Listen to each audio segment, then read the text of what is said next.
Assalamualaikum warahmatullahi wabarakatuh. Bismillahirrahmanirrahim. Tabarakalladzi nazzalal furqana ala 'abdihi liyakuna lil 'alamin nadhira.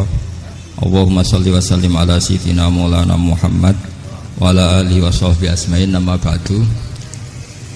Semua pengurus PBNU yang saya hormati, semua habaib, semua ulama yang saya hormati, wabil khusus Kiai Haji Abdul Manan, Ketua Lembaga Dakwah PBNU, yang meskipun mondoknya hanya 3 bulan ini sebetulnya problem, sehingga saya kesini ini sebetulnya tidak pernah merasa ibadah. Ini bukan dakwah, ini show dakwah. Jadi yang namanya dakwah itu ya orang-orang di kampung nggak bisa ngaji diajarin ngaji, seperti saya di Jogja, di Rembang. Kalau ini show dakwah, dan ini ada agak kesalahan karena mondoknya hanya 3 bulan. Jadi tidak bisa bedakan mana dakwah, mana show dakwah. Ini jelas show itu. Mungkin yang benar-benar dakwah yang sekarang sedang bikin masjid di pedalaman Kalimantan, pedalaman Sulawesi, atau saudara-saudara kita yang di Korea, saya kemarin di Korea, itu dakwah betul. Kalau ini agak-agak tontonan. Ya tapi masih bagus lah, melihat wajahnya habib ulama itu ibadah. Tapi begini ya, yang jelas saya berharap sekali, saya diundang sekali ini saja, jangan diulang. Karena mencintai ulama itu baik, tapi ngatur ulama itu dosa. Ini jadi ini harus dicatat. Jadi Imam Malik itu kalau diundang tuh marah, meskipun yang undang itu seorang raja zaman itu, Harun ar-Rasyid. Beliau minta supaya Imam Malik baca Muwatta di istana untuk anak-anaknya, padahal seorang presiden mau ngajari anak-anaknya. Imam Malik marah, masyhur itu Daud. Al ilmu yu'ta la ya'ti. Ilmu disowani, ora kok ilmu yang sowan. Di mana-mana timba itu ke sumur apa sumur yang ketimba? Timba ke sumur. Ini agak kecelakaan. Pakai air pam. air pam katanya. Sudah banyak air. Sehingga saya kata orang banyak itu di SK-kan PBNU, tapi itu tidak pernah saya pikir. Karena saya melakukan kebaikan itu sebelum dapat SK. Saya ngajar sebelum dapat SK, saya dakwah di mana-mana sebelum dapat apa? SK. SK saya langsung minallahi ta'ala, dari Allah Ta'ala. Jadi kalau PBNU niatnya ikrar bahwa orang yang sudah manfaat diangkat, itu saya terima. Tapi kalau merasa ngangkat saya, tak lawan di pengadilan itu. Karena saya sudah jadi kiai sebelum diangkat PBNU. Ya ini saksikan ya para muhibin saya. Jadi kalau SK itu ikrar, ngakui kalau Gus Bak manfaat, saya terima. Kan hanya ikrar saja, Pak. Tapi kalau merasa ngangkat dari bawah ke atas, itu tak lawan sampai apa? Pengadilan, sampai di akhirat. Tersangkanya ya yang sedang jabat sekarang. Tapi saya yakin enggak, Kiai Miftahul Ahyar itu orang alim, karena alumni Sidogiri dan menantunya Syekh Duki. Di antara gurunya itu pernah mbah mertua saya, karena istri saya orang Sidogiri. Beliau juga besanan sama keluarga Lasem, saya ini Durriyah Lasem. Pak Said Akil juga orang alim, mbah-mbahnya juga orang alim. Baru kemarin nyocokkan nasab sama saya.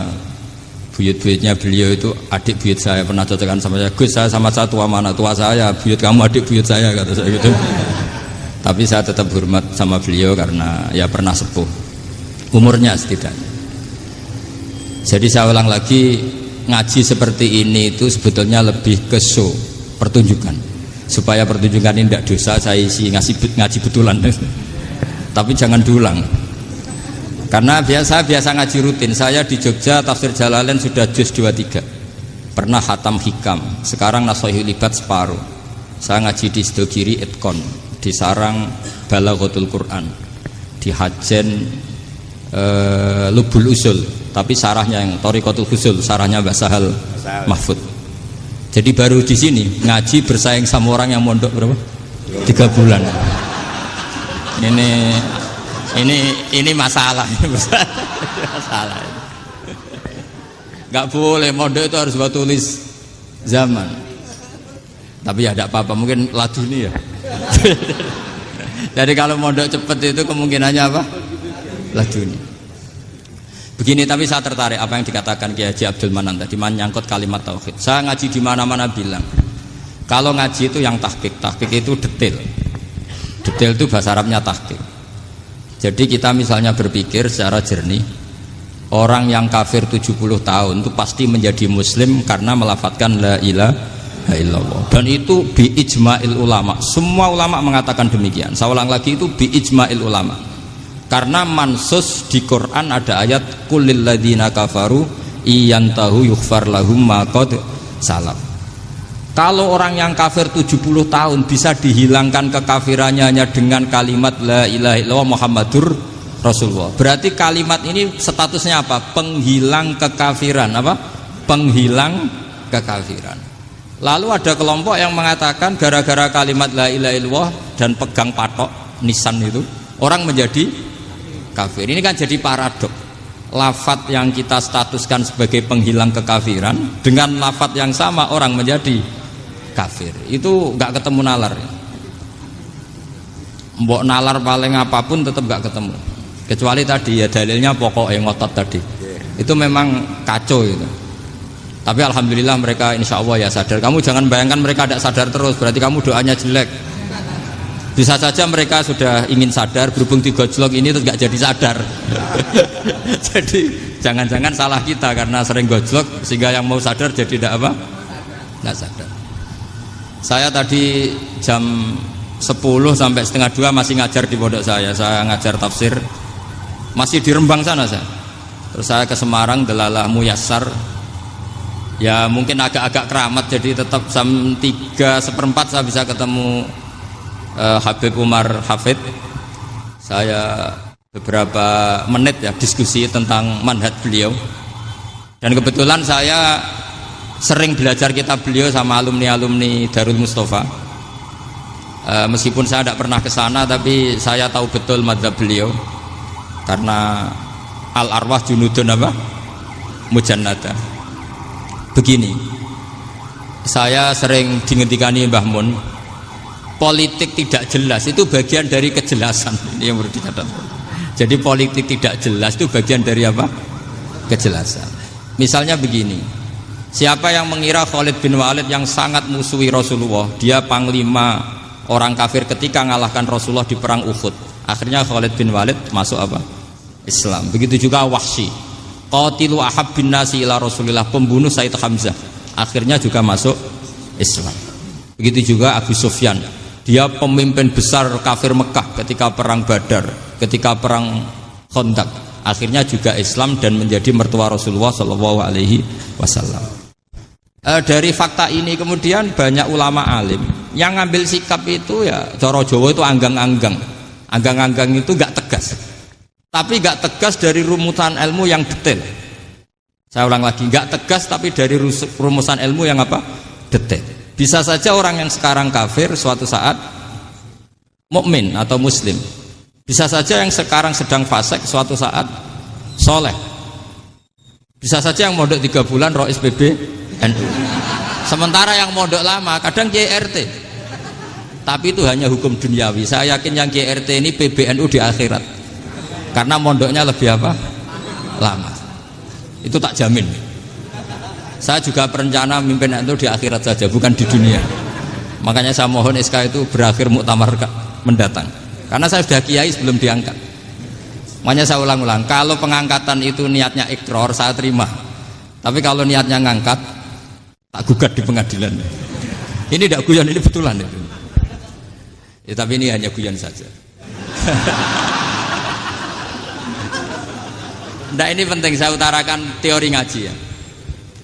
Ini saya bacakan naskah asli Sayyid Umar Hafid supaya Anda dapat barokah beliau. Karena beliau selain alim allamah, muridnya Habib Salim juga beliau pernah ngaji kutub Sayyid Abdul Qadir Segaf di Jeddah. Juga beliau sering istifadah di beberapa kiai. Ini saya baca teks Arabnya kemudian saya terjemah. Bagi yang tidak setuju pemaknanya bisa gugat karena saya baca Arabnya. Yang nggak setuju pemaknanya bisa gugat, tapi tak jamin kalah karena saya paham betul teksnya maknanya seperti itu.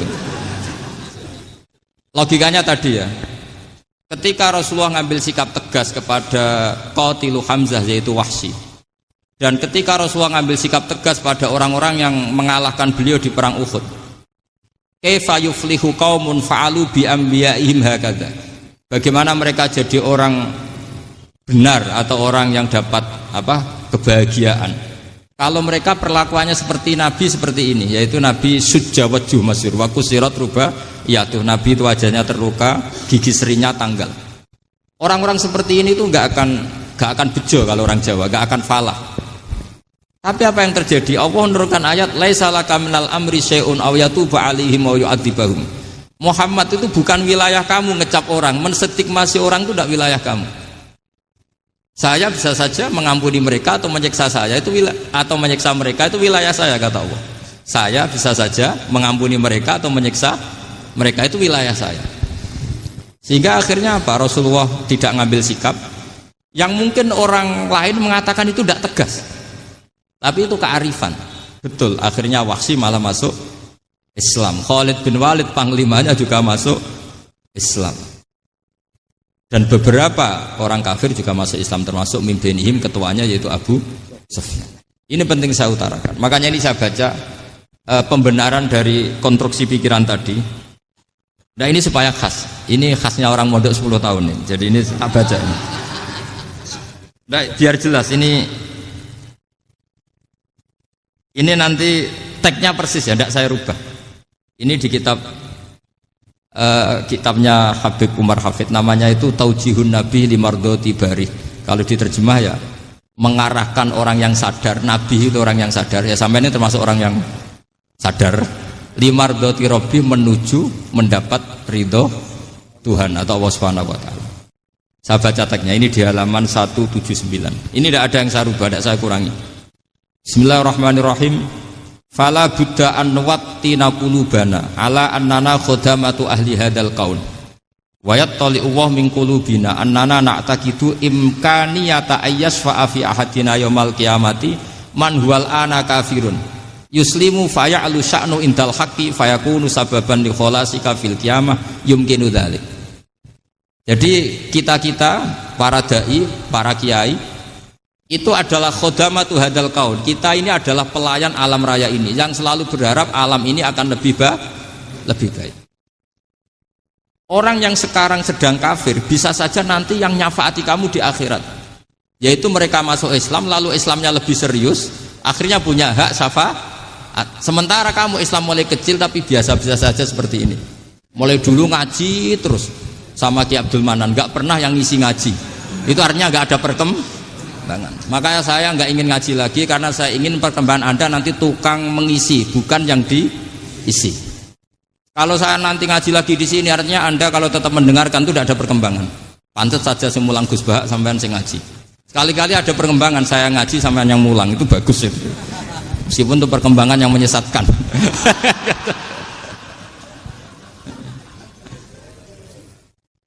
Ini penting saya utarakan. Ini dawuhnya Said Umar ya. Orang yang sekarang sedang kafir bisa saja orang ini nanti nyafaati kamu, yaitu beliau orang ini Islam, kemudian Islamnya serius, maka punya hak syafaat. Sementara kamu Islamnya biasa-biasa saja. Itu masyhur kayak Sayyidina Umar. Sayyidina Umar Islam di hari itu langsung makomnya makom yang a'la, sehingga mengalahkan yang sudah Islam lebih lama. Karena Islamnya Umar itu menjadi izzatul Islam betul. Makanya jangan benci orang tegas teman-teman, kadang ya ada baiknya. Abu Bakar itu sudah Islam tapi layinal janib, orangnya santun. Kalau dipisoi orang yang menengahi lah, kira-kira seperti itu.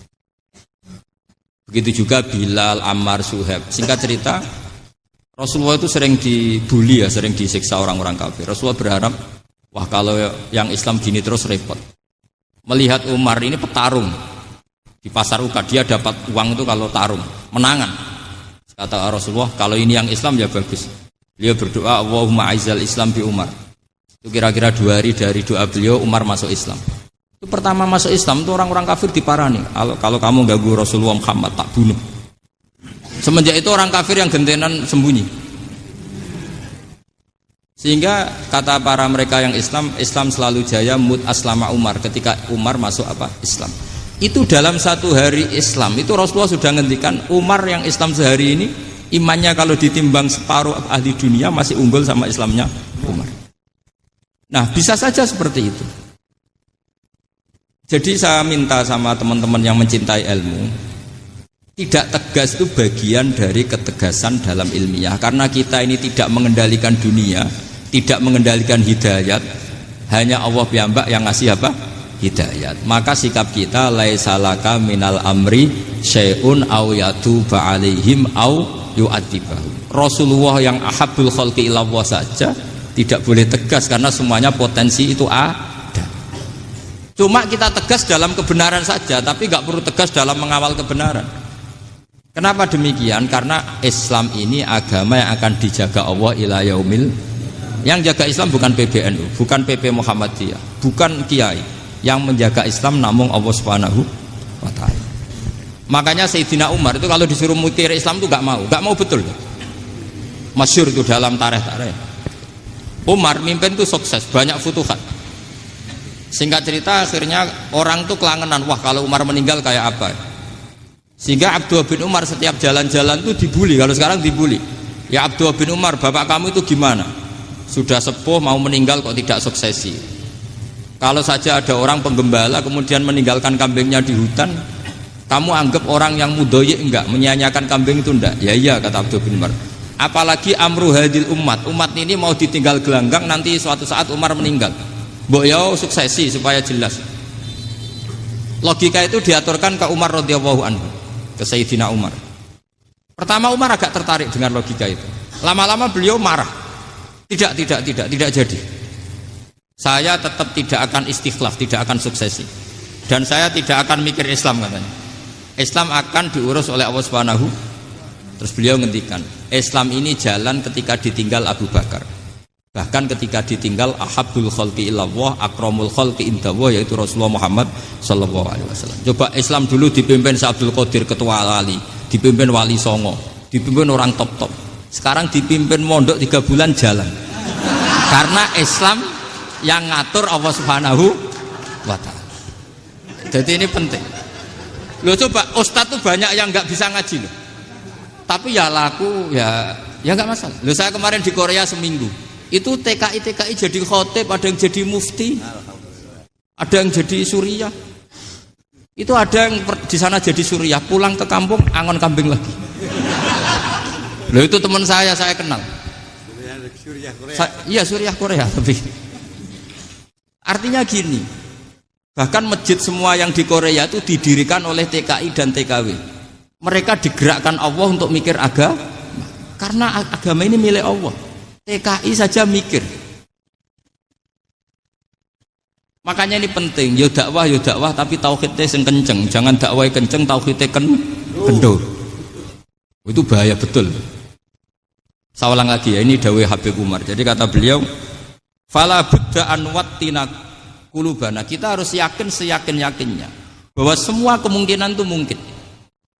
Makanya masyhur dalam tarikh ketika kafir Quraisy mau disiksa oleh para malaikat karena mereka sering menyakiti Nabi, kata Nabi gimana? Jangan.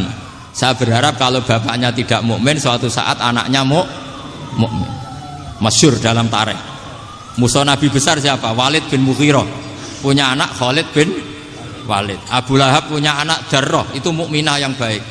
Abu Jahal punya anak Ikrimah, itu mukmin yang baik. Di Indonesia lebih hebat lagi. Bapaknya ra iso maca Quran, anaknya hafid. Bapaknya utun ra tamat SD, anaknya jadi dekan. Di Indonesia banyak orang nggak siapa-siapa, anaknya jadi presiden, anaknya jadi menteri. Artinya jangan karena bapaknya kafir kamu nganggap anak turunnya pasti selalu kafir. Teori itu sudah salah zaman Rasulullah. Yaitu Walid akhirnya punya anak Khalid, Abu Lahab punya anak Darrah. Terus siapa? Abu Jahal punya anak siapa? Ini penting saya utarakan karena dakwah kalau terlalu semangat, nanti kalau menghilangkan tauhid bahaya. Tetap innal huda. Uni Soviet kayak apa? Mengkooptasi negara-negara sekelilingnya sampai jadi Zuni. Tapi apa yang terjadi? Uni Soviet yang runtuh, persemakmurannya semua rata-rata jadi negara apa? Islam, kayak Uzbek, kayak Ceknya, kayak apa-apa. Karena agama ini diurus Allah. Sehingga kalau tapi kamu ngitmai agama nggak apa-apa. Makanya istilahnya Habib Umar khodamah itu pelayan, nggak apa-apa. Kita ngitmai agama itu nggak apa-apa. Dengan ngitmai terus mikir nggak apa-apa. Tapi jangan mikir yang merasa kalau kita mati, wah nanti agama ini kukut karena saya mati. Kamu itu siapa? Agama Islam ini tidak pernah dipasrahkan kamu. Diurus oleh Allah Subhanahu wa taala sendiri. Sehingga ketika Wali Songo meninggal, agama ini tambah kuat sampai sekarang. Kecil saya itu kalau pengajian susahnya bukan main, harus izin sana sini. Sekarang setiap pengajian polseknya datang, polresnya datang, nggak ada intel, nggak ada apa. Padahal kiai dulu sama kiai sekarang itu kira-kira alim mana? Raden kiai dulu. Mbah Hasyim Asy'ari itu ngarang kitab sampai dibaca di Yaman. Saya sering baca juga kitab beliau, Risalatu Ahli Sunnah wal Jamaah. Kiai sekarang mau terjemah aja kadang salah memahami. Tapi ya Islam tetap jalan karena Islam ini dikawal, dijaga oleh Allah Subhanahu wa taala. Maka kalau dalam cerita tarikh sirahnya Ibnu Ishaq itu, tauhid itu penting. Beliau cerita begini. Sayyid Abdullah itu namanya Abdullah bin Abdul Muthalib. Kita tahu kenangannya Rasulullah terbanyak itu bukan dengan Sayyid Abdullah tapi dengan Sayyid Abdul Muthalib, dengan mbahnya. Karena Nabi itu mulai kecil dirawat oleh siapa? Mbahnya.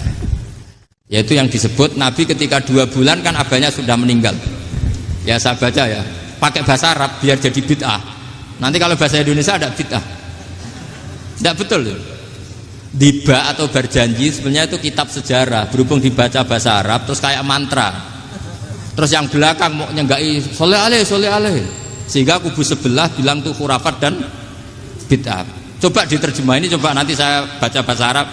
Walamma tamma min hamli syahroni ala masyuril aqwalil marwiyatu fiya bil madinati abuhu Abdullah wa kana qad istaza bi akhwalihi bani adi minat taifatin najariyah wa makatha syahron saqiman yu'anu nasukmahu wasyakwa. Terus di pojok sana bilang soleh aleh. Pasti kubu sebelah yang liwat, wah itu khurafat bid'ah karena dianggap mantra. Padahal artinya coba sampean baca bahasa Indonesia. Ketika hamil Rasulullah umur 2 bulan, abahnya meninggal di kota Abwa. Kota Abwa adalah kota keluarga besar ibunya Sayyid Abdullah. Kebetulan pas ke sana beliau sakit sampai 1 bulan dirawat. Bid'ahnya di mana kalau diterjemah? Wong itu kitab tarikh. Makanya saya nggak tahu yang membid'ah-bid'ahkan tiba itu karena tadi. Tapi sampean juga ikut salah karena nyenggai sholawat tantok itu. Jadi makanya saya bilang tadi kalau bahasa Arab bid'ah, kalau sudah terjemah bid'ah karena kelihatan kalau itu hanya kitab tarikh. Loh, coba bid'ahnya di mana? Wa ba'du fa'aqulu wa Muhammad bin Abdullah bin Abdul Muthalib bin Hasyim. Itu kalau diterjemahkan, kamu harus tahu siapa nama Muhammad. Muhammad punya abah siapa? Rasulullah Muhammad Abdullah. Punya abah siapa? Abdul Mut. Punya abah siapa? Hasyim. Coba baca gitu di kubu sebelah. Oh iya. Berhubung baca bahasa Arab. Wa ba'du fa'qul wa Muhammad bin Abdullah bin Abdul Muthalib bin Jadi itu hanya salah baca saja. Maksudnya salah yang hukumi, bukan salah yang baca, salah yang apa? Hukumi. Sayyid Abdullah ini orang yang tauhidnya sangat kuat. Sayyid Abdul Muthalib lebih kuat lagi. Saya cerita sedikit betapa pentingnya tauhid. Ketika pasukan Abraha bawa pasukan gajah mau menyerang apa?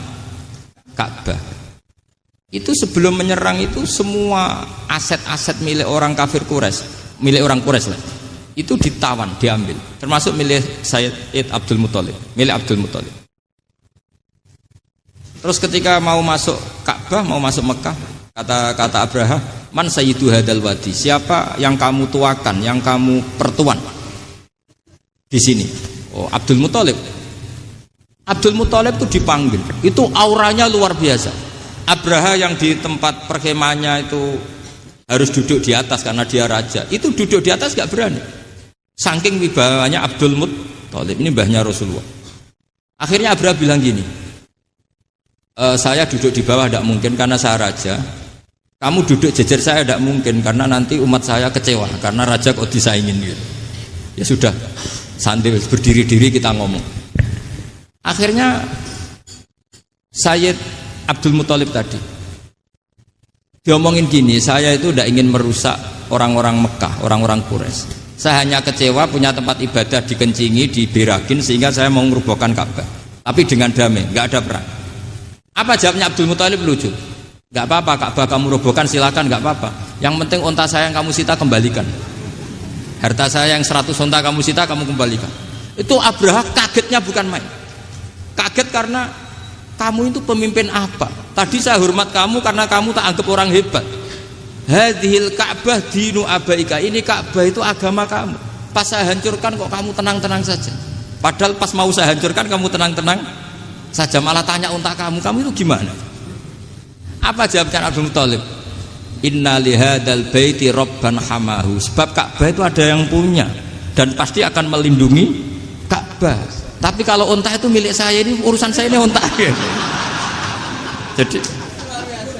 Jadi inna lihadal baiti rabban hamahu itu tidak milik saya, itu ada yang punya. Ya sudah, biar yang punya aja yang jaga, itu tidak urusan saya.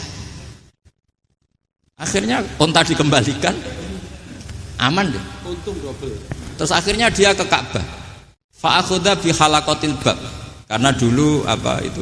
Halaqatil bab. Karena dulu itu yang dipakai apa itu? Pegangan itu bentuknya apa?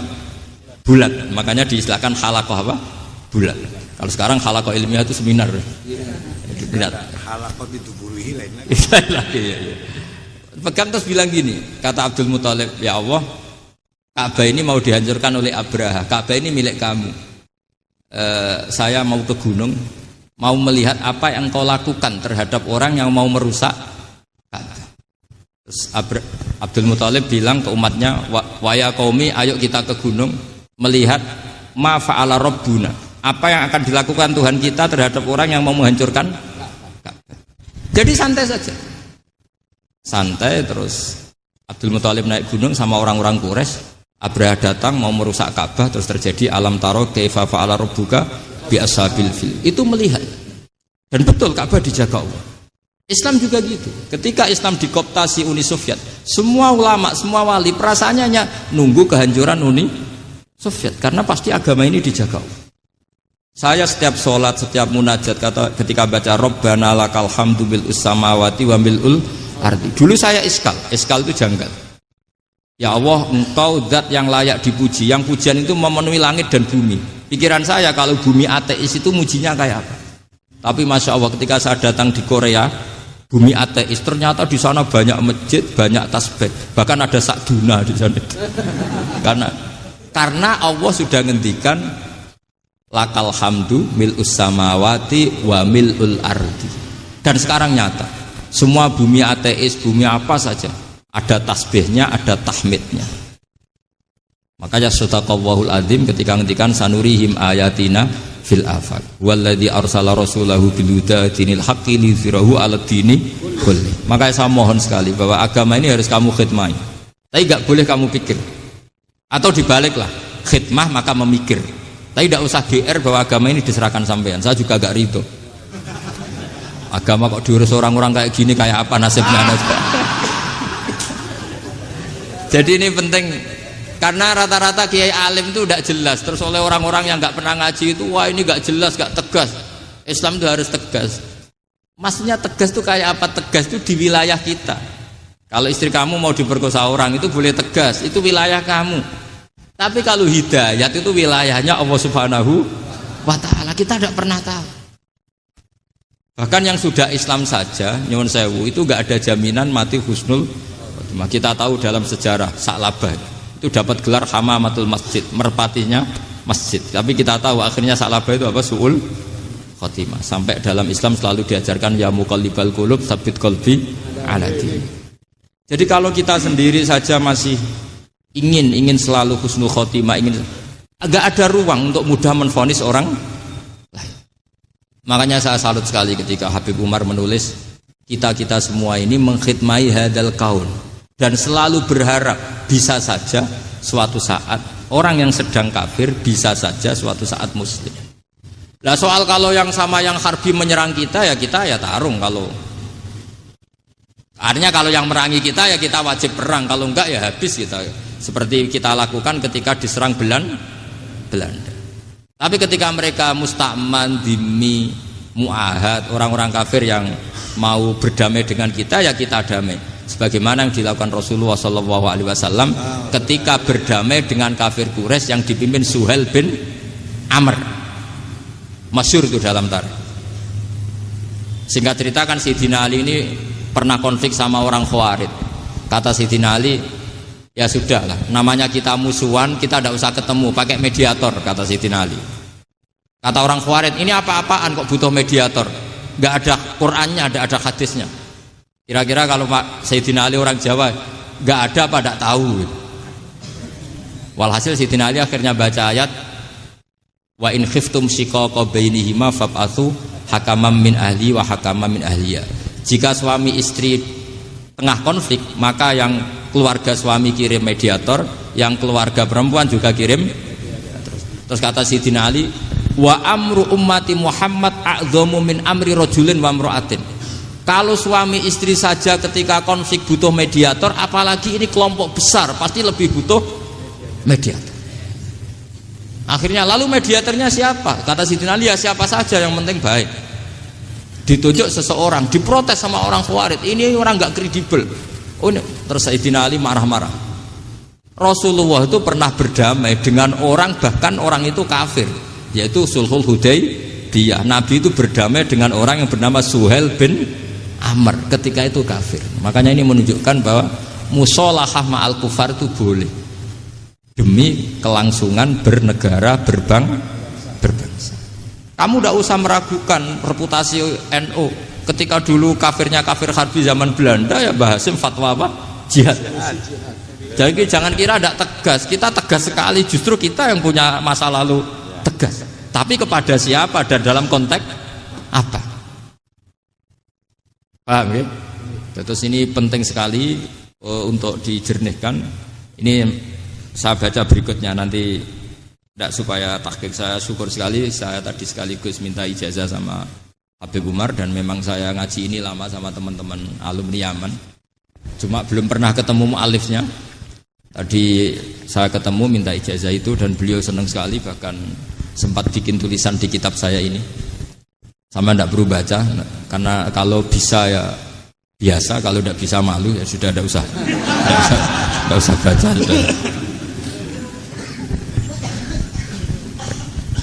Terus ini kata beliau, ini masih saya teruskan.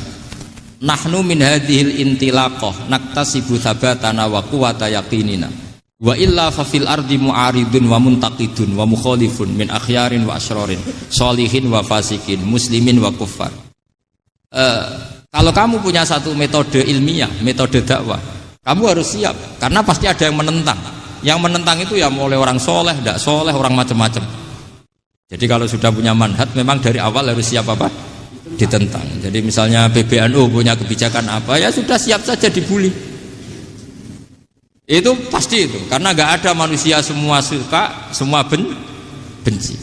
Kata beliau, anta in kunta fi syakkin min hadzal maslak wal manhaj fattabi man syi'ta wasaha angka ghaniyah wa in kunta ala yaqinin annahu al huda wa mirasun nubuwah wa annahu haqiqatu tarjamatil ahdi ma'rab fala tata'atsar min kalami ahadin yakunu mangkana. Jadi intinya kita mengawal Islam secara rahmatanil alamin itu justru kita berharap menjadi simpatik dan menjadikan mereka menjadi nopo Islam. Jangan ketika simpatik dianggap gak tegas. Saya masih ingat betul dawuh Mbah Mun, hak sekseni, kata beliau. Saya masih ingat kalimatnya, sekseni. Akurat tegas itu berdasar ayat laisa laka minal amri syai'un aw yatuba alaihim aw yu'adzibahum. Karena potensi sosial itu bisa rubah. Orang yang sekarang kawan kamu bisa saja suatu saat jadi musuh. Yang sekarang musuh kamu bisa saja suatu saat jadi kawan. Terus kamu ngambil sikap tegas dalam sesuatu yang nggak stabil seperti ini, lalu tegas itu kan nggak pada tempatnya. Makanya yang seperti ini kata Allah pakai asa itu menawa.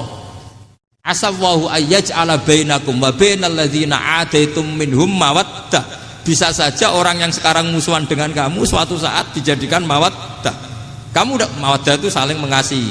Kamu udah usah tanya, wallahu qadir, kata Allah, karena Allah mampu. Jadi dalam hukum-hukum sosial Allah seringnya bilang apa? asa. Misalnya wa asa an takrahu syai'an wa huwa khairul lakum, wa asa an tuhibbu syai'an wa huwa syarrul lakum. Karena masalah sosial ini semuanya asa, yang pernah tahu siapa? Bisa saja sekarang saya Rois Suriah, nanti SK-nya enggak turun lagi, tapi saya tidak apa-apa. Bisa saja nanti santri 10 tahun dipimpin 3 bulan, enggak apa-apa. Bolak-balik enggak apa-apa. Saya tidak akan kecewa. Karena masya Allahu kana wa malam yasa lam yakun. Assalamualaikum warahmatullahi wabarakatuh.